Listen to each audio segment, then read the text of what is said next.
what's up, guys? It's the host of The Deep Dig, Drew, and... What's up? It's D. And we're here at Niners training camp. Maybe we just got out, and honestly, it was hella fun. Yeah, this little guy, the vibes are good out here. We got to hang out with some fans, hang out with some players. It was a really good experience to be out here. Really positive vibes from all the fans. I think it's going to be a really good season.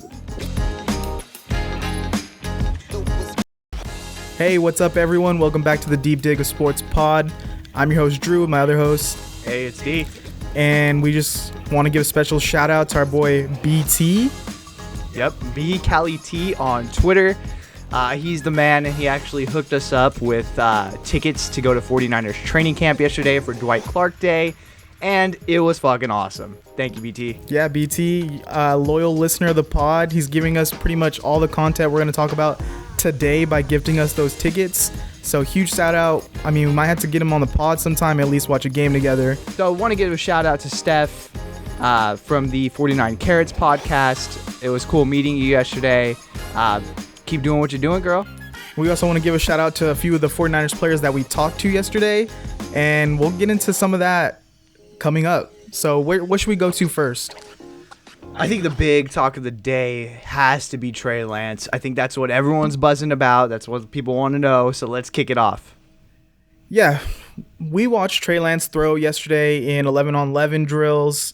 Saw some good, saw some bad. I know how I feel about him after seeing in person. What are your thoughts on from what you saw? So I think that just based off of what we saw, there's a lot. It's going to be a roller coaster ride as far as the consistency, but there's a couple of things that need to be noted. McGlinchey didn't practice. Trent Williams didn't practice. Kittle didn't practice yesterday. And a lot of those throws were under heavy pressure. So from what I did see that was completed, honestly, it was, and some of those were like, damn, he got it in that tight spot. It was, I remember the pass to Debo. It was right over the defender, perfectly placed ball, and like that's what we want to see. But yeah, with a lot of pressure in his face, he had to even tuck it a few times and take off running. But I think to get deeper into it, I think there's nothing really to like. Yeah, there's a little bit to worry about, but I don't think it's going to get as deep as people are making it out to seem. It's practice for a reason. But what are your thoughts? Yeah, I'm definitely not worried about it. I think from what I saw right from the start, there was two like special throws that I saw from Trey Lance where he opened up with a throw to Debo, a deep post, and then he hit, I believe, Ayuk on another deep post. So I thought those were great. And then everything sort of fell apart. The D line was honestly all over him that day. And by the end of it, I did have his numbers at 3 for 11, an interception. So not the best numbers, but I think in this situation, it's hard to just look at those and say that he was bad. There was two clear drops, hit the receivers right in the hands. Ray dropped one from him, and I believe Ayuk dropped one. Yeah, I'm pretty sure it was Ayuk. And then there was also two very bad overthrows. There was two corner routes to the same spot, and he overthrew Debo, and then he overthrew a tight end. So those were kind of concerning, but the rest of the balls, I'd say, were 50-50 balls. Receiver went up, DB went up, and just DB won out on most of those. So I'm not feeling too bad about it. And also it's hard to tell because we're not running the ball a lot, which we're going to do that in the game time. We're going to be running the ball like 30 to 40 times if you know Kyle.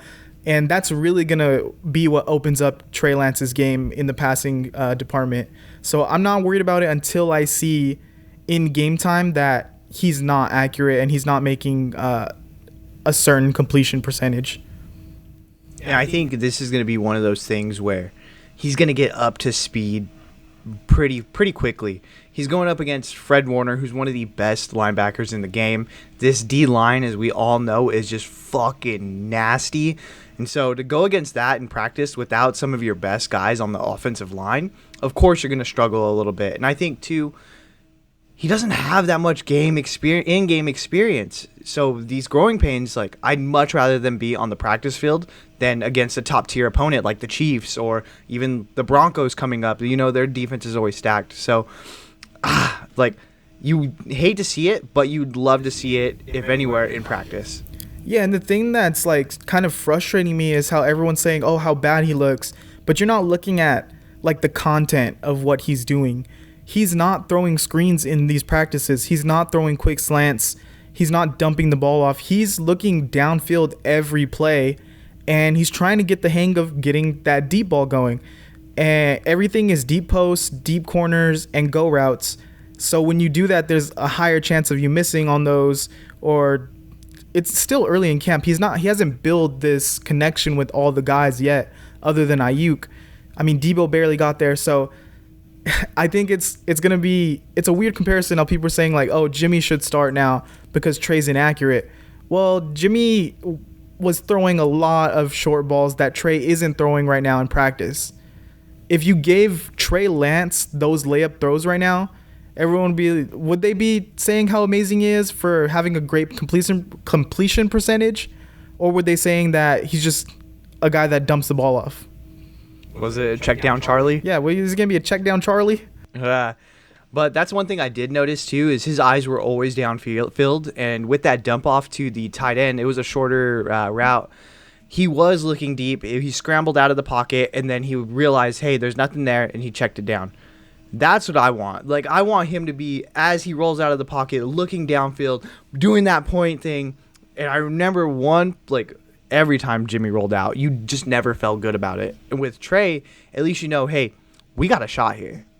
Yeah, with Trey, there was that play exactly during practice. Me and you looked at each other and we're like, this guy, we got something. Yeah, something's there, because the pocket broke down. He stayed in there for a while, and he kept his eyes downfield, and then slowly came out of the pocket and he kept his eyes downfield the whole time. And then not until he realized nothing was open, he found the check down guy last second, which is what you want to see out of a quarterback.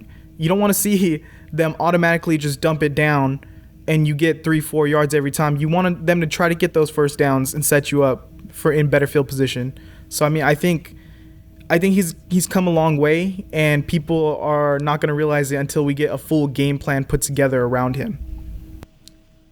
Did it really surprise you that people were actually in person, in real life, talking shit about Trey Lance during the practice? Like, oh, he's a bust. Like, this is why we should keep Jimmy. You can't be throwing these picks like that. Because it surprised the hell out of me, dude. I was not expecting that. Like, and it wasn't a lot of people. It was like just one guy or to a few people, like, kind of talking that way.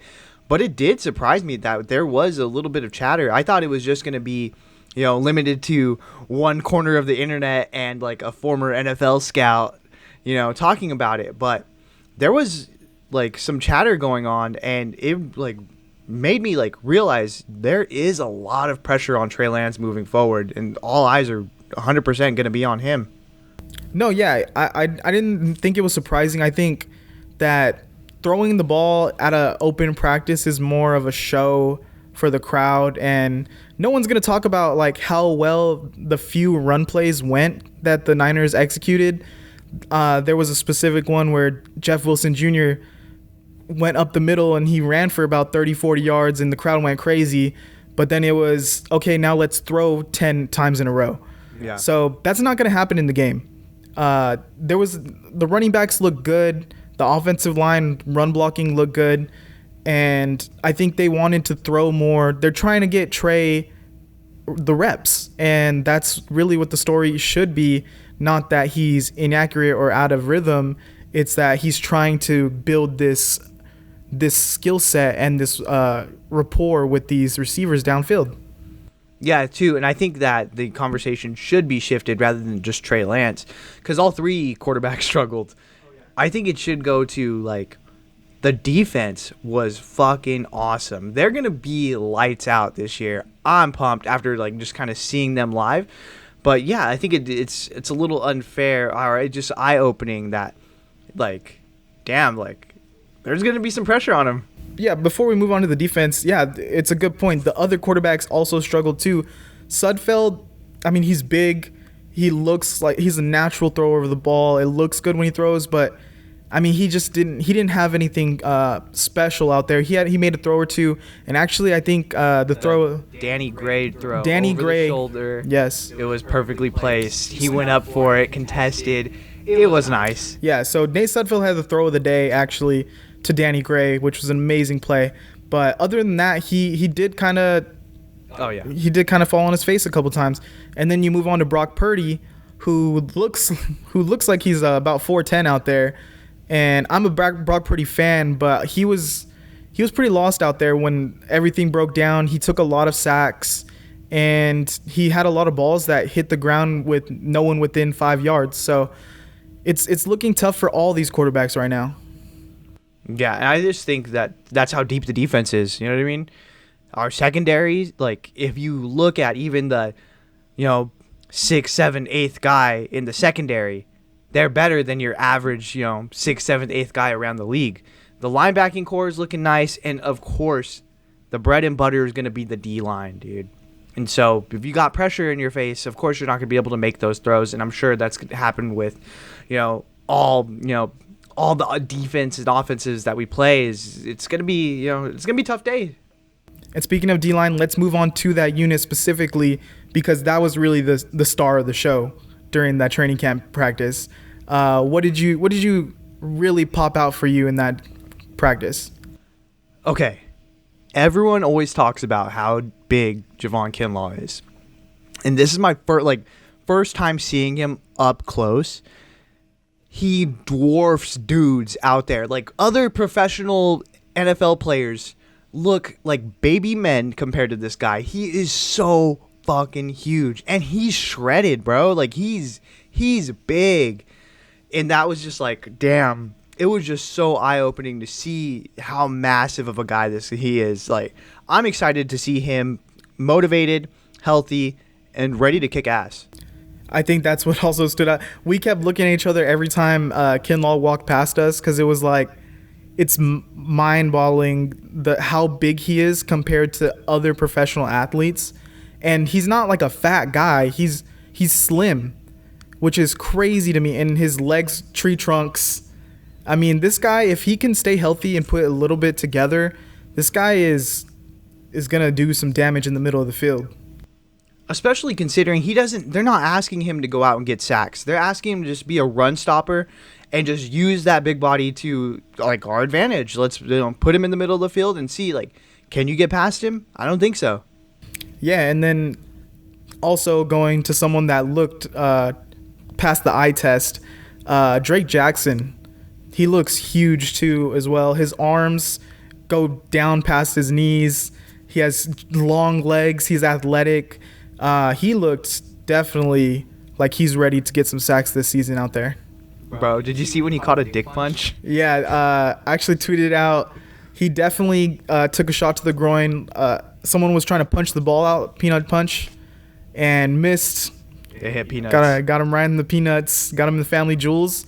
And I didn't see that happen. I actually just saw him on the ground for like a few minutes. And I was like, I caught him square, dude. It was just boom. My first thought was, oh my God, season's over. Like, what's going on with this guy? But nah, it was just a little tap of the groin.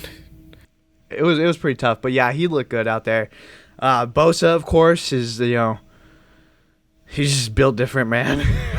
Yeah, I seen someone took a picture and they were like, you can see his abs from 100 yards away. So yeah, Bosa is in shape. He's gonna be ready no matter what. He's good to go. And the rest of that line is starting to really fill out well. I'm really liking what I'm seeing from the rest of the guys, specifically someone we talked to who just got signed, Robert Nkemdiche. And I hope we're saying his name right. Nkemdiche. Robert, we're sorry. Bro. Yeah, sorry, but it was really cool, like, talking to him. He actually was one of the guys who stayed the latest after practice, just working on the sled. And it was, it was kind of eye-opening to see, like, okay, you have this guy. He's a former first rounder. He, got cut by the Cardinals, or they just didn't pick up his contract and extend him. So I'm already picturing in my mind a guy who's like, whatever, like, kind of taking it for granted. And he was just the complete opposite of that. Yeah, he was actually one of the first guys that came out and hyped the crowd up. He brought a lot of energy. He was active on the sideline, up and down. He was in as many drills as possible. And then afterwards, after he signed autographs, he was kind of just there. And so I went over and started to talk to him. And yeah, he just was happy to have a conversation. And man, the guy he's just a bright guy, a really inspiring guy from just the few minutes that we talked. And I'm excited. And he predicted, I asked him how many sacks this year. He said 15 sacks. So, I mean, we'll see if he gets that number. What really got to me when he said that, he was like, hey, because you said like, okay, I'll bet on it. And he was like, you don't have to bet. You just have to believe. And just to have that positive of a mindset, I think whatever playtime he does get, because it is going to be scarce for him, because there's so many guys on this D-line, and they're going to be really, really fighting for that playtime. But whatever he is going to get, he's going to shine. And I'm a pretty big fan now, just after that interaction with him and just seeing how positive his outlook was and how determined he seems. I'm really, really happy with that signing, and I think that's going to go underrated moving forward. Yeah, and also we talked about him last week, actually, and we have an update to the story. We looked up if he was the guy that said that he wanted to buy a Panther after he was drafted. Yep. And you asked him if he is going to get the Panther. What did he say for you? He said, I don't know about this season, maybe next season. Yeah, he said maybe after he retires, he's going to go find a secluded spot and get a Panther. So it's still on his mind. We'll keep you guys posted on that. Our best friend, Robert Kimdiche, we'll let you know. Thanks, bestie. Thanks, bro. All right, another thing that stood out for me yesterday, just looking at every unit, was specifically the secondary. It's still a toss-up. Who's going to be starting at the nickel? Is it going to be E-Man and Charvarius Ward for sure? But I just want to think, from what I saw, I say Charvarius Ward is walking around like a leader already. He was with Jimmy Ward the entire practice, working individually with him. And I don't know, just his presence on the field and his skill set, he's coming through as definitely one of the best players that I've seen on that defense. Yeah, and I think that's exactly what you want when you sign a guy like this. And explaining it to Sabrina, was sitting right next to me, is that was the big offseason acquisition. And she was like, oh, okay, that makes sense. He's walking around like he's been there, done that, which he has. He's a Super Bowl champ. He's been on a high-caliber defense, played in a lot of big games. So that's exactly what you expect from a guy who's coming in and you're making him, hey, you're the number one guy. It's going to be on you. And he's taken it and really ran with it. Yeah, I was happy to see that because I didn't know what to expect from him coming into the season. But it's good to see that he's really walking around with that confidence and leading this secondary, especially with Jimmy Ward. Jimmy Ward's walking around with a swagger and a chip on his shoulder. I don't know if you saw him talking to Maurice Jones-Drew, talking shit on the Rams. I mean, he's looking for a really big season this year. And that combined with the big signing of Charvarius Ward, man, it's looking like it's going to be a good DB room. Yeah, and you know how fans like to do it. They were all yelling out, Ward Brothers! Ward Brothers! Yeah. All right, let's get into a little bit more the other guys, because I didn't see, was Emmanuel Mosley even out there? I don't think he was. He went out there with him and Jason Verrett didn't practice, but they went out there after when the 11-on-11 was going on, and so did Eric Armstead too. They just went shorts, t-shirt. Yeah, and someone who I think people were looking at as potentially that nickel spot was Ambry Thomas. And I didn't see a lot from him in the playmaking department during the 11-on-11s. I saw a lot of him working as the gunner, taking a lot of gunner reps. So I don't know if they're taking a step back with him or if maybe this was just part of the practice. What do you think? I mean, I think, too, with guys like Mosley and Verrett out, you just kind of got to do young guy duty. You know what I mean? He's still in the second year in the league, so hey, you can't be above taking those reps. And you've got to show out no matter what the position is. If they want him to be gunner, you go out and be gunner, dude. Like, you have to earn your spot on the field. So I think that could be a place for him to just, hey, if I just get really good at this position, then maybe it'll lead up to me actually seeing the field on actual defense, Yeah, and like some of the other guys that didn't stand out for me was sadly Diamador Lenore. I feel like he just faded into the background for me. He didn't pop anywhere. I didn't really see him do anything on the field. And then another guy, this isn't a terrible thing, but Tariq Castro Fields looks so awkward running the gunner drills. I mean, maybe it's he's long and lanky, so him trying to like get square and jump up and block a pass looks so funny to me. But he did look good on the defensive side of things, so maybe not a special teams guy. I don't know. Who's coming in with just so much just exuding confidence? Hufanga came out. He was the first guy out to hit the field for practice. He was one of the latest guys to stay out there signing. He looks like, you know what, no one can tell me anything. This is my spot. Come and take it from me. And that's how he's playing. Like, he has so much confidence out there on the field. Yeah, he was the guy that was with Jimmy Ward for most of the part also. And then once Jimmy and Chavarius went to do individual drills, then Hufanga went and basically led the young guys. He was out there watching over them. He was helping out, but he wasn't specifically running with the twos and threes. He was kind of just overlooking it. Yeah, and you got to like what they're doing right there. It's now becoming a factory. It's like when you can then instill, hey, this is how we're going to do things, and then leave the field, like how Jimmy Ward does. Like, hey, this is how we're going to do it, leave the field, and then have Talanoa there to like, hey, yeah, this is how we're going to keep it up. There's a standard. And if to be on this field, you have to meet the 49ers standard of defense, and D'Amico Ryans is really, really instilling it into the guys. Yeah, and if you were paying attention to that secondary all day, I feel amazing about the depth that we have. I really liked what I saw from Odom. I really liked what I saw from O'Neal. Tevin Wilson is still there. I mean, and another guy that we talked to, Quantrez Knight, he was out there, one of the last guys to leave the field, really put in the extra work, and maybe he's looking for that special team spot.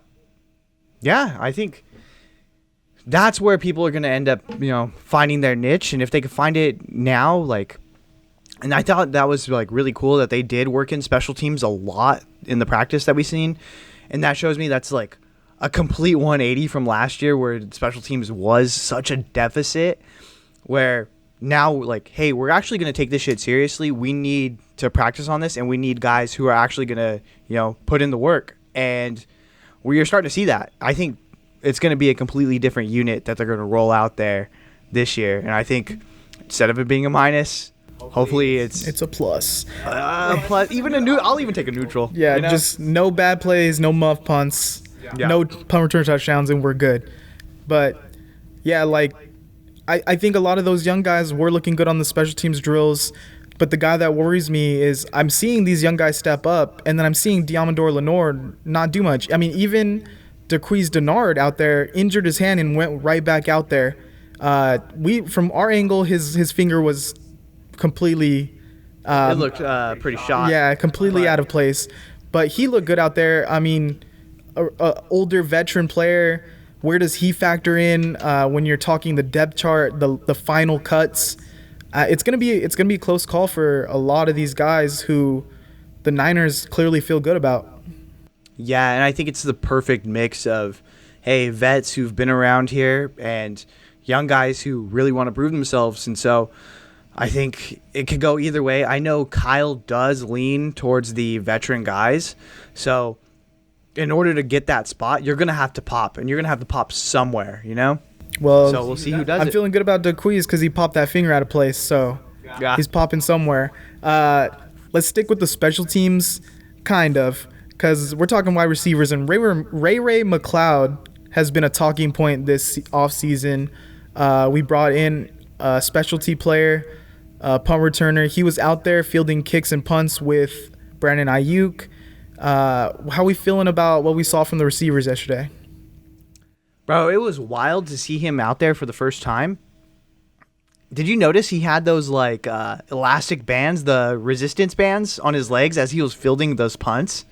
That shit was wild. He had some Rock Lee vibes to him, so. Yeah, so you know he's going to be fast. You know he's comfortable returning those kicks. I think that's his niche, and I know he had like a really good catch in the drill in practice, but I don't know if he's gonna be used as a receiver too much. I would like to see it. I would like to see him on a couple end arounds, a drag across the middle and get some extra yardage, but I just don't know because the receiving core is so deep.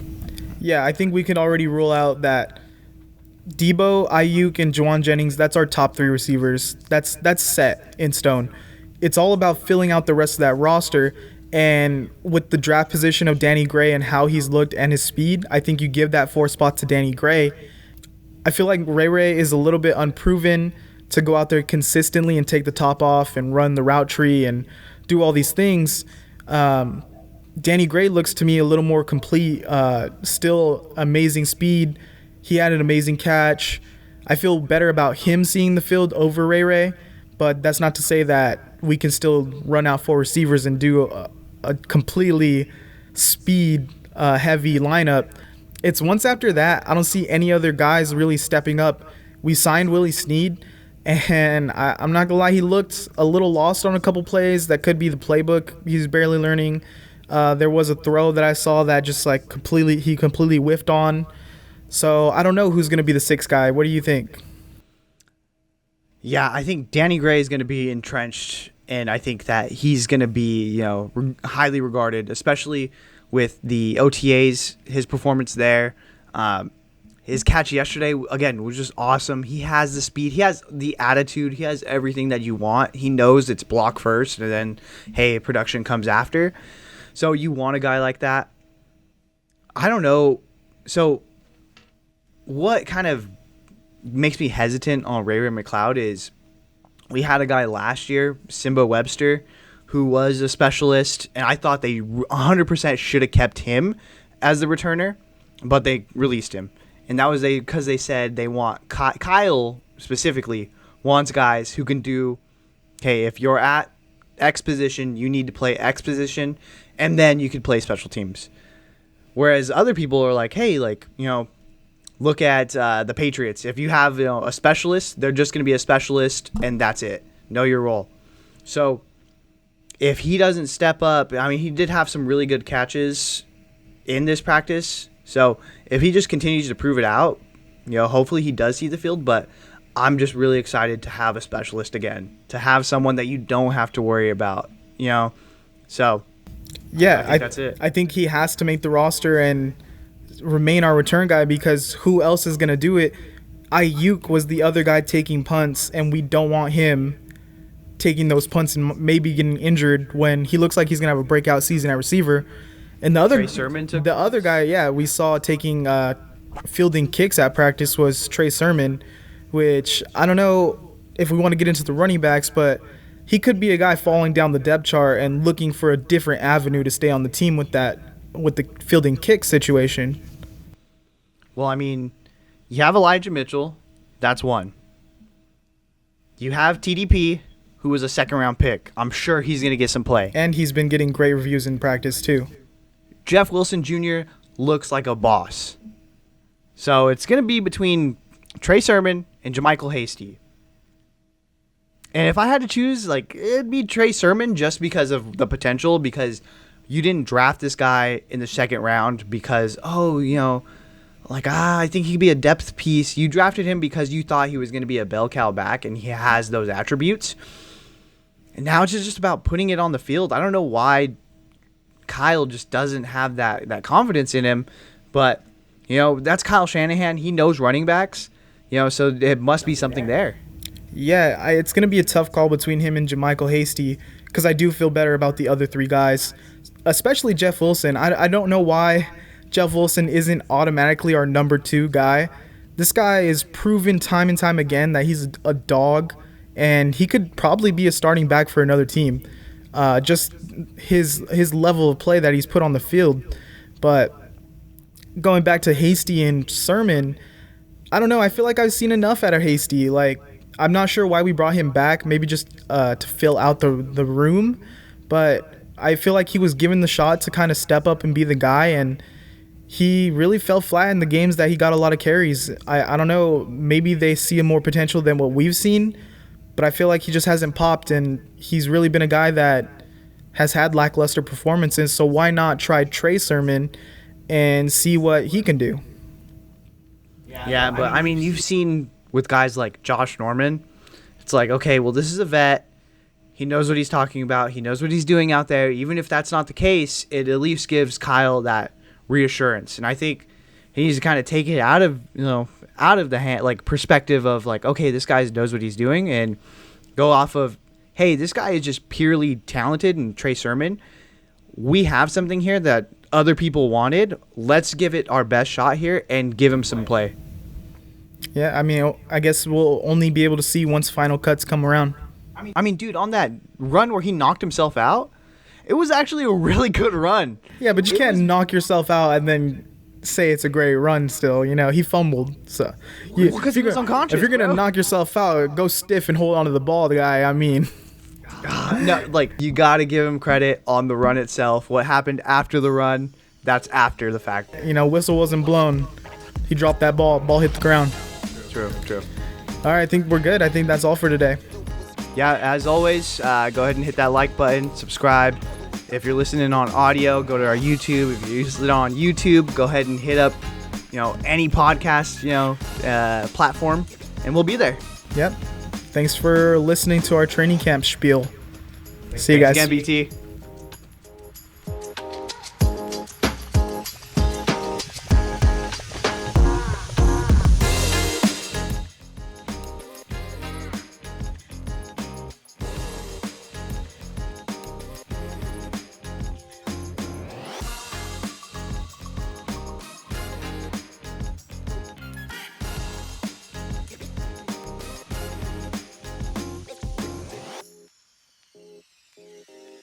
What?